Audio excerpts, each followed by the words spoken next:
Indian national Congress जिंदाबाद। India BJP मतलब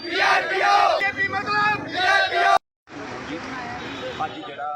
ਸਾਡਾ ਇੰਡੀਅਨ ਨੈਸ਼ਨਲ ਕਾਂਗਰਸ ਦੀ ਤਰਫਾ ਅਖਨੂਰ ਦੇ ਅੰਦਰ ਪੀਸਫੁਲ ਪ੍ਰੋਟੈਸਟ ਕੀਤਾ ਗਿਆ ਉਹ ਇਹਦੇ ਵਾਸਤੇ ਕਿ ਜਿਹੜਾ ਕਿ ਗੌਰਮੈਂਟ ਨੇ ਇੱਕ ਫੈਸਲਾ ਲਿਆ ਕਿ ਡਿਪਾਰਟਮੈਂਟਲ ਸਟੋਰੇ ਦੇ ਅੰਦਰ